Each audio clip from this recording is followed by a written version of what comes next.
My name is Sadie Langford. I'm 28 years old, and the night my parents threw me out of their house, my father did not ask me a single question. He just pointed at the driveway and yelled, "Get out! Why would you do that to your sister?" My mother did not scream, which somehow made it worse. She looked at me with this cold, finished expression and said, "I have nothing to say to you." That was the moment I realized nobody in that house cared whether I was telling the truth.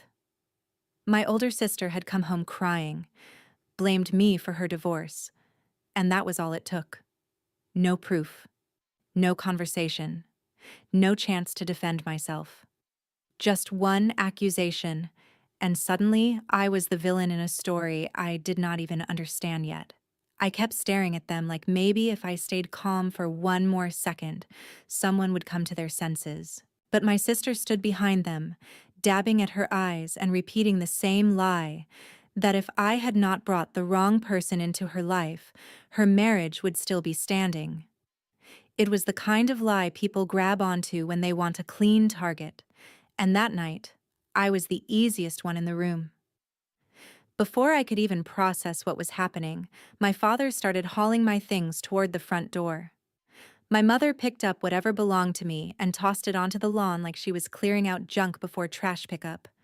My clothes, my books, my chargers, my work supplies, all of it landed in the grass while I stood there in shock. Then instinct kicked in, and I dropped to my knees trying to save my laptop before it cracked. My hands were shaking so badly I could barely stuff everything into a bag. I kept saying, "This is not true. Please just listen to me." But nobody listened. That was the worst part. They had already decided who deserved sympathy, and it was not me. So I grabbed what I could, loaded my car in the dark, and drove away with tears burning my eyes, honestly believing that being thrown out by my own family was the worst thing that could happen to me. I was wrong, because 1 month later, just after midnight, an anonymous email hit my phone, and what it exposed was so much worse than the lie that destroyed my life. Before I get into that email, and the fallout that came after I was thrown out, drop your time and location in the comments. I'd love to know where you're listening from tonight. I spent the first 2 nights after that in my friend Kelsey's apartment, sleeping on a couch that smelled like vanilla candles and laundry detergent, trying not to cry loud enough for her to hear me through the bedroom door. I told her it was temporary. I told myself the same thing. I kept thinking maybe my parents would calm down by morning, maybe my mother would call, maybe my father would at least ask one question before deciding I had ruined the family. But morning came, then another, and my phone stayed silent except for work emails and a fraud alert from my bank. By the third day, reality had settled in. I was not taking a break from home. I had been cast out of it.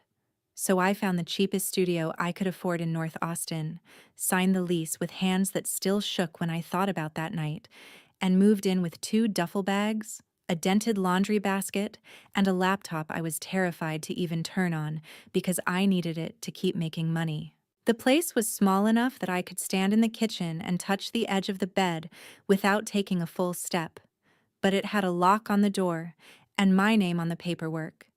And that was more comfort than I had felt, since my father pointed at the driveway and told me to leave. I wish I could say I became strong right away, but the truth is I spent that first week in survival mode. I took freelance design jobs during the day, ate microwave noodles at night, and kept checking my blocked messages like some part of me still believed one of them would break first and admit they had made a mistake. I called my mother 3 times before I realized my number had been blocked. I texted my father once, just one line, asking him to please let me explain, and the message never delivered. My sister blocked me too, which somehow felt almost funny considering she was the one who had detonated my life, and still wanted the privilege of silence. A few days later, I drove back to my parents' house because I could not accept that everything was over without one real conversation. My heart was pounding so hard I could feel it in my throat as I walked to the front door. My mother answered, saw me standing there, and her face hardened instantly.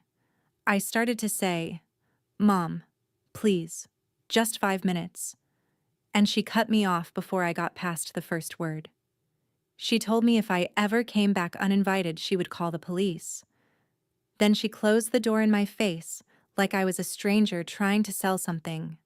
I stood there for a second just staring at the wood grain, feeling this hot wave of humiliation crawl up my neck, and then I turned around and walked back to my car before the neighbors could get a better look. That was the moment I stopped waiting for my family to act like my family. But I still needed to know whether the lie at the center of all this was even remotely true, so I reached out to the woman my sister had blamed for her marriage falling apart. Her name was Delaney Cross, and unlike everyone in my house, she agreed to meet me. We sat outside a coffee shop near her Pilates studio, and I asked her directly whether there had ever been anything going on between her and my sister's husband. She looked shocked, then almost offended, and told me absolutely not.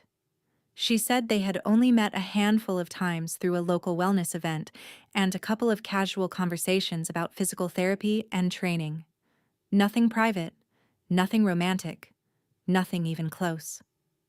Then she pulled out her phone and showed me photos from her engagement shoot with her fiancé, a guy she had been with for years. There was no hesitation in her, no nervousness, no signs that she was hiding anything. I believed her almost immediately, which only made everything worse. Because if Delaney was telling the truth, then my sister had not just panicked and blamed the wrong person. She had chosen me. She had pointed at me on purpose. I drove home from that meeting with my chest so tight it hurt to breathe, and for the first time, I let myself think something I had been too scared to say out loud. This was not a misunderstanding. It was a setup. I just did not know why yet, and I had no proof. So I did the only thing I could do. I went back to work, paid my rent, kept my head down, and tried to survive the kind of loneliness that makes you question whether you ever really belonged anywhere to begin with. And if you have ever had your whole life flipped upside down by one lie, then you already know the worst part is not the lie itself. It is realizing how quickly the people who claim to love you are willing to believe it. A month passed, and I got very good at pretending I was fine. Not healed, not okay, just functional. I learned how to answer client emails without sounding exhausted, how to smile on Zoom calls from an apartment that still looked half temporary, and how to keep my voice steady when people casually asked whether I lived near my family. The truth was, I had stopped checking my phone every 10 minutes, hoping one of them would suddenly come to their senses. That hope had started to feel embarrassing. So I poured everything I had into work instead. I took every freelance project I could handle, stayed up too late fixing revisions, and said yes to anything that might keep my mind occupied. It paid off faster than I expected. A regional home services company I had been contracting with offered me a full-time remote design role after I finished a branding project ahead of schedule. It was not some glamorous movie moment where my whole life magically turned around, but it was the first piece of good news I had gotten since the night my parents threw me out. For the first time in weeks, I felt something close to relief.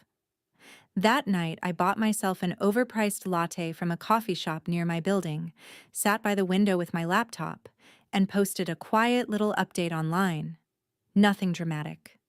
Just a picture of my coffee, my screen, and a caption about starting over, about how sometimes survival looks small and unimpressive until you realize you are still standing. I was not trying to send a message to anyone. I was talking to myself as much as anybody else. Then I went home, answered 2 more emails, took a shower, and climbed into bed thinking maybe I had finally made it through the worst of it.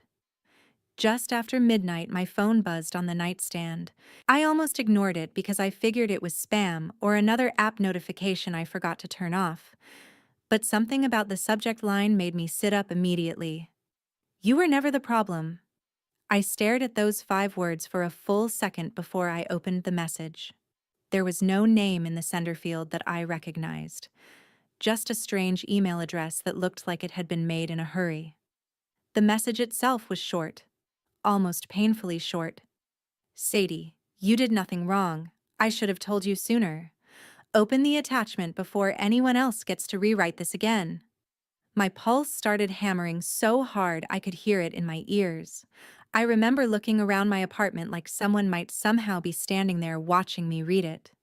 There was a file attached, and for one paranoid second I wondered if it was some kind of scam, some sick prank, or even another trap meant to humiliate me all over again. But deep down, I already knew it was not random. Nobody could have written those words unless they knew exactly what had happened to me. My mouth went dry. My hands started shaking the same way they had the night I was on my parents' lawn trying to gather up my life before it got trampled into the grass. I opened the file, and within seconds I realized this was not gossip, not a rumor, not some vague apology from a guilty bystander. It was evidence, real evidence, screenshots, dates, records, pieces of a story that looked nothing like the one my sister had sold to my parents. I felt sick almost instantly, but not because I was confused, because I was starting to understand.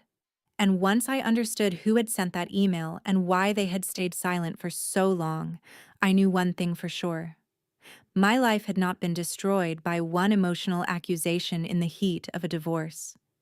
It had been destroyed by a deliberate lie, and the person who told it had never expected the truth to find its way back to me.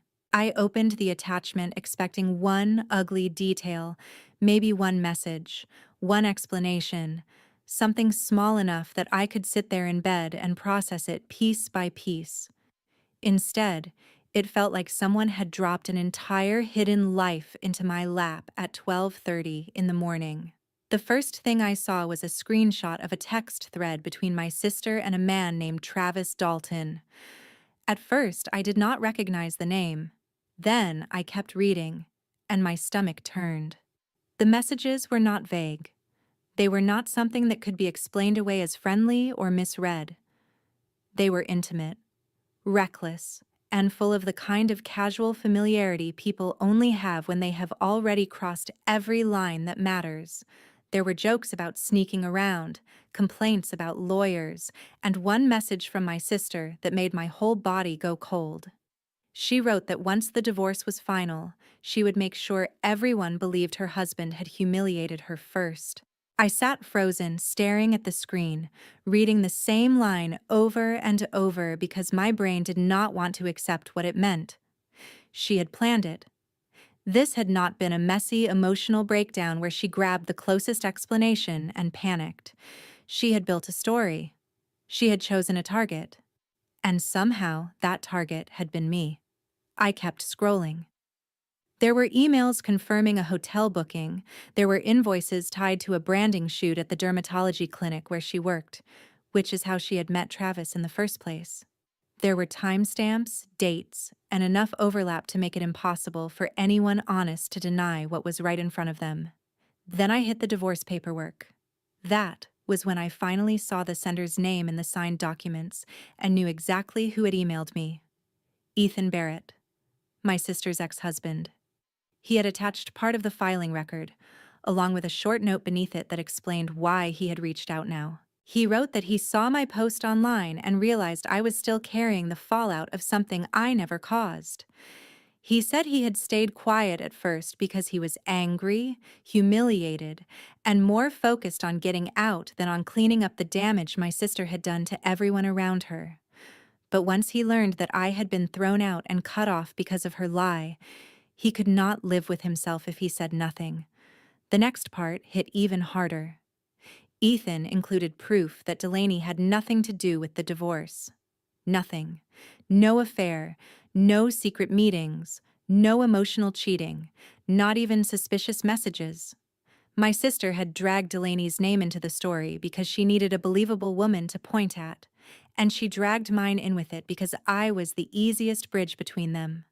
I was the convenient connection, the disposable one, the person she knew the family would sacrifice if it meant protecting her image. I felt this wave of nausea so strong I had to put my feet on the floor and breathe through it. Then I opened the final folder. That was where the rest of her lie lived.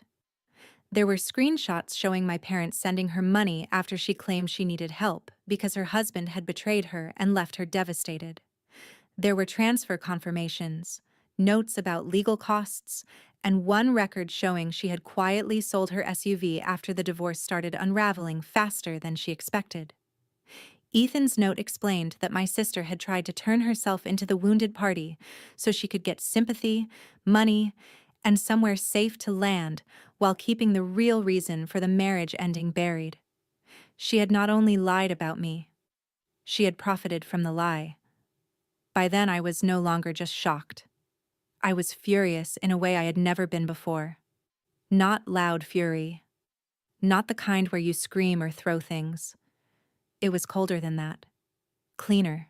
The kind that settles into your bones when you realize someone looked at your life, your home, your relationship with your parents, and decided it was acceptable collateral damage for their own survival. I went back to the first page and started over, this time slower, forcing myself to read every line carefully. Every screenshot, every date, every receipt. I needed to be certain before I let myself feel what I was feeling, but the deeper I went, the clearer it became. My sister had not just lied in a moment of desperation. She had staged an entire version of reality where she got to be the victim, her husband got painted as the villain, and I got thrown into the fire to keep anyone from looking too closely at her. And the worst part was knowing how easily my parents had helped her do it. They never asked questions, because her version gave them something simple to hold on to. A clean story. A guilty daughter. A daughter worth defending. Me on one side, her on the other. And they chose in seconds. When I finally looked up from my phone, my apartment was silent except for the hum of the air conditioner, but everything inside me had changed. For a month, I had been trying to survive what my family did to me. Now I understood that survival was not enough anymore. I did not need comfort. I needed the truth in a room where nobody could run from it. And for the first time since I had been driven away from that house, I felt something stronger than grief. I felt hope. Not soft hope. Dangerous hope. The kind that shows up when the person who buried you alive forgets that dirt can be moved. I barely slept after reading Ethan's email. By sunrise, I had already sorted every screenshot, record, and receipt into folders on my laptop because I knew one thing for sure. If I was going back to my parents' house, I was not going back with tears. I was going back with proof. That morning, I reached out to Ethan Barrett on LinkedIn and asked if he would meet me in person. He replied almost immediately. We met that afternoon at a coffee shop in South Lamar, and the second he sat down, he apologized. Not with excuses, not with some dramatic speech, just a quiet, direct apology that sounded like he had been carrying it for weeks. Then he handed me a folder with printed copies of everything from the email, plus more. He had timelines, original screenshots, divorce filings, payment records, and enough detail to destroy any lie my sister might try to tell. He explained that Vanessa had not panicked and blamed the wrong person by accident. She had built the story on purpose. She used Delaney's name to create a believable affair, and she used mine because I was the easiest person to sacrifice. She knew my parents would protect her first, and ask questions never. Ethan also admitted he should have come to me sooner. At first, he thought the truth would come out on its own. Then he saw my post online, realized I was still paying for Vanessa's lie, and decided he could not stay silent anymore. The next morning, we drove to my parents' house together without warning anyone. The second my father opened the door and saw Ethan standing next to me, I knew the day was not going to go the way my sister expected. My mother came into the entryway, stiff and guarded, and then Vanessa appeared behind them. She froze. Ethan did not waste a second. He put the folder on the dining table and said, "Vanessa lied to all of you. She cheated on me, blamed Sadie, and I can prove it. My mother tried to deny it immediately, but Ethan kept laying out evidence piece by piece. Texts between Vanessa and Travis, hotel receipts, divorce filings, records showing my parents had sent Vanessa money because she claimed she was the abandoned victim. Vanessa kept trying to interrupt, crying and insisting Ethan was twisting everything, but every time she spoke, another page hit the table. Then I pointed out the part that made my father finally understand how deep the manipulation went. Vanessa had not just lied about the divorce. She had taken money from them while I was sleeping on a friend's couch because of her story. The room went silent. My father stared at her like he had never seen her clearly before. When Ethan added that she had also gotten rid of personal property to cover bills she did not want explained, that was it. My father snapped. He told her to pack a bag and get out. Vanessa started sobbing and begging, saying she had nowhere else to go, but nobody moved. Minutes later, my father was dragging her suitcase out and throwing her things onto the lawn. Shoes, clothes, makeup, chargers. All of it landing in the same grass where my life had been dumped just a month earlier. Vanessa stood there crying, begging for mercy, and then she looked at me and whispered, "Sadie, please, say something." I looked at her, at the lawn, at my parents standing frozen in the doorway, and I said the only honest thing I had left. "Now you know how it feels." 2 days later, Vanessa showed up outside my studio apartment like the humiliation at our parents' house had never happened. I opened the door and found her standing there with swollen eyes, messy hair, and the same talent for turning disaster into performance. The second she saw my face, she started crying again. She said our parents were not answering her calls, that she had nowhere stable to stay, that I needed to help fix this because I was the only one they might still listen to. I honestly think that was the moment something in me went completely still. Not angry, not sad. Just finished. She had lied about me, destroyed my relationship with my parents, watched me get thrown out onto the lawn, and now she was at my door asking me to rescue her from the consequences of her own choices. I told her no, calmly, clearly, no speech, no argument. I said I was not going to clean up a mess she made on purpose, and I started to close the door. That was when her face changed. The tears dried up almost instantly, and the sweetness vanished. She told me I was selfish. She said I was enjoying her pain. She said if I had any decency at all, I would call our parents and remind them she was still family. I looked at her and said the one thing she had never offered me.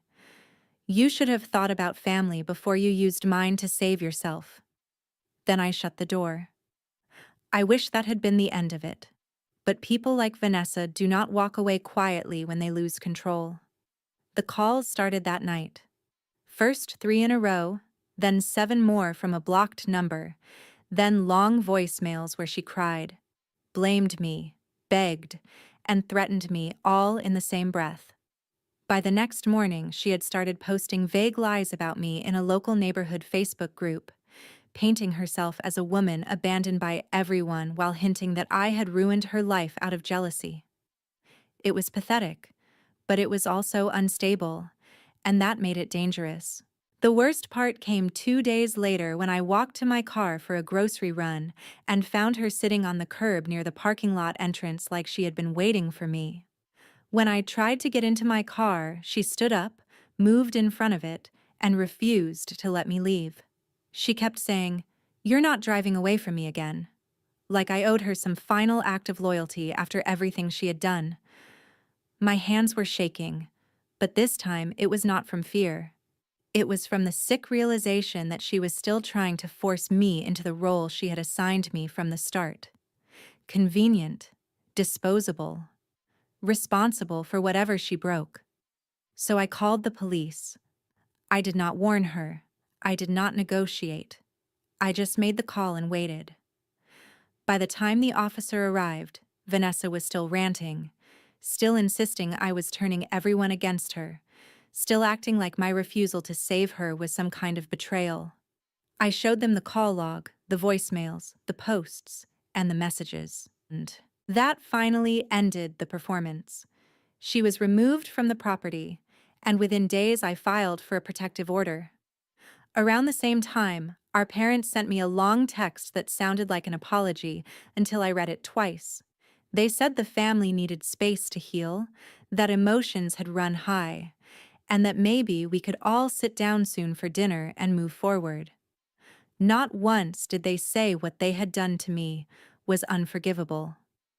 Not once did they admit they had chosen a liar over their own daughter without a second thought. They did not want accountability. They wanted comfort. They wanted the appearance of a family again. I stared at that message for a full minute, then blocked both of them. For the first time in my life, choosing my own peace did not feel cruel. It felt overdue. By the end of that month, Vanessa had lost almost everything she had lied to protect.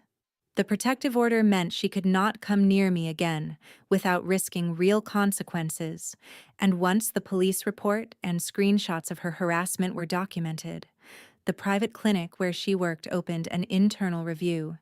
She had used company time to send messages, had dragged public drama into online spaces tied to local clients, and had become exactly the kind of liability they did not want representing their office. They let her go. Just like that, the steady paycheck she had counted on disappeared.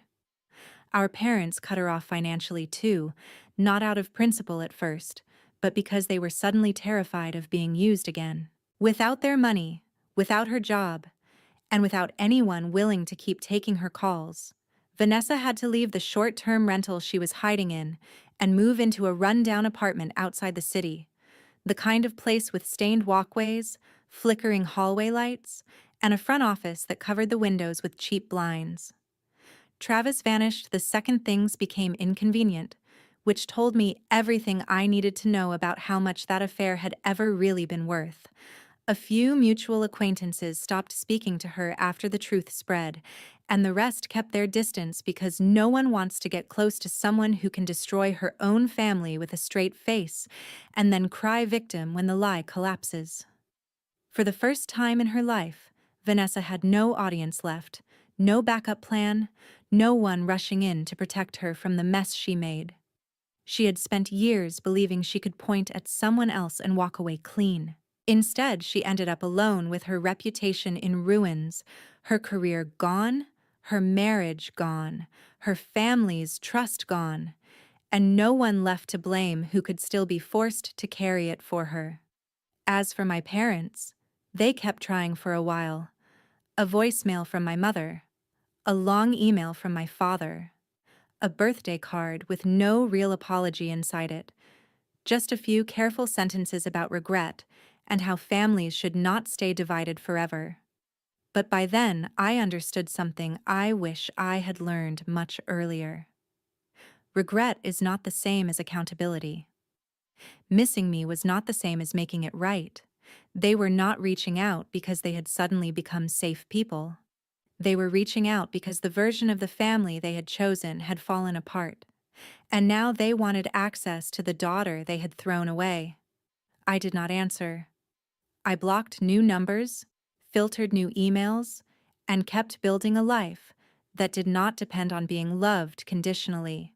And slowly, quietly, that life became beautiful. My little studio did not feel like survival anymore. It felt like peace. My work got stronger, my confidence came back. I laughed more. I slept better. I stopped replaying that night on the lawn and started thinking about the future without fear sitting in the center of it. The strange thing about losing the wrong people is that it makes room for the right kind of life. Looking back now, the worst night of my life also gave me the clearest lesson I have ever learned. Blood does not make people loyal. Shared history does not make them safe, and being related to someone does not mean you have to keep bleeding just to prove you love them. Real family does not need you to be convenient. Real family does not demand your silence, so a liar can stay comfortable. Real family does not throw you away the moment believing someone else feels easier. Vanessa paid a very high price for what she did, and maybe some people would say it was too much. I do not, because what finally happened to her was not cruelty, it was consequence. She built her life on deception, used me as a shield, and expected the truth to stay buried forever. It did not. It came back for her piece by piece, until there was nothing left to hide behind. And if there is one thing I hope anyone listening takes from my story, it is this. Never stay loyal to people who are only loyal to the version of you that is easy for them to use. Sometimes peace costs you your family. Sometimes it saves your life. And if you have ever had to choose between blood and peace, I want to know honestly which one you chose and whether, in the end, it set you free. At Revenge Argon, our team works hard to create meaningful and engaging fictional stories that entertain while sharing positive lessons and educational value with our viewers. Every story on this channel is made for storytelling purposes only, with the goal of delivering thoughtful messages and useful life insights. Thank you so much for listening to this story. Please follow Revenge Argon to support our channel and encourage us to keep creating even more high-quality and captivating videos for you.